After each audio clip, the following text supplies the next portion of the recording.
Socialismo ele é uma forma de transitar do capitalismo para o comunismo. Tá? Não é legal a gente falar em etapa, porque isso nos leva ao etapismo, tá? Que na minha interpretação é uma distorção do processo. A questão é que você não tem como sair de uma coisa para outra sem que você desconstitua enquanto constrói essa outra.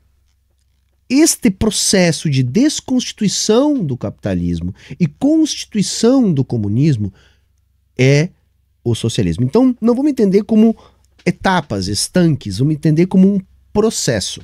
Tá? Então, o socialismo é o processo de transição. Perfeito? Bom, partindo disso, o que a gente tem que entender? Não existem relações socialistas de produção. Porque socialismo não é um modo de produção. O modo de produção que nós temos hoje é o capitalismo e o modo de produção que nós queremos construir é o comunismo. Então, no socialismo, que é o decorrer deste processo, o que nós temos é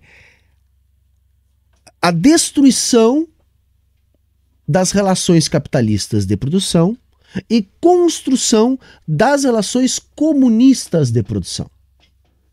Então, isso é característica do socialismo. Ademais, este processo deve ser conduzido pela classe trabalhadora. É isso que o Ian está chamando aqui de ditadura do proletariado. Ditadura do proletariado significa dizer que quem está conduzindo este processo de transformação das relações de produção é a classe trabalhadora organizada. Então vejam, no socialismo, a classe trabalhadora tomou os aparatos de dominação de classe da burguesia.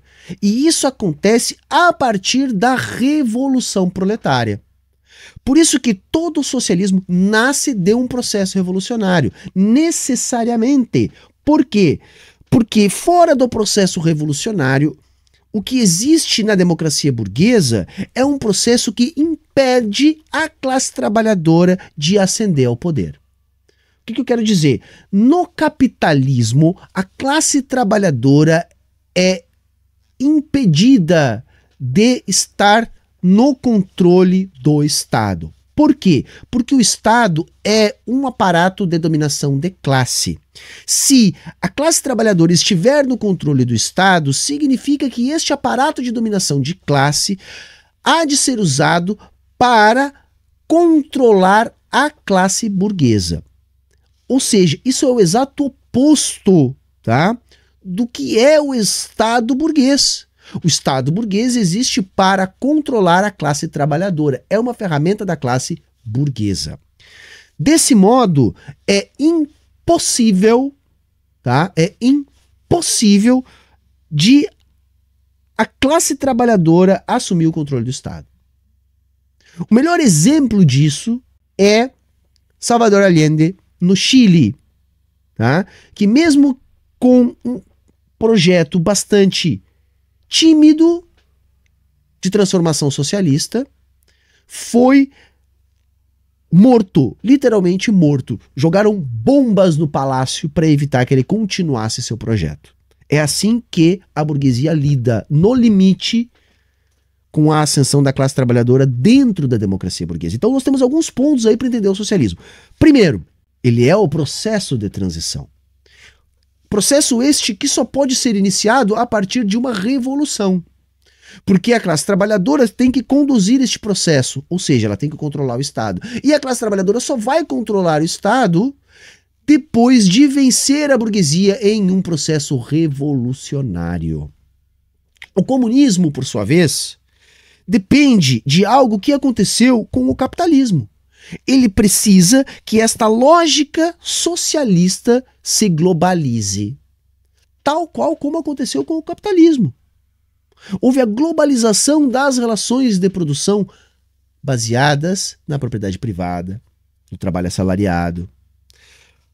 Havendo a globalização da revolução proletária e o estabelecimento de diferentes processos que visam substituir essas relações capitalistas de produção por relações comunistas de produção, há de se ter um momento onde esses estados hão de definhar.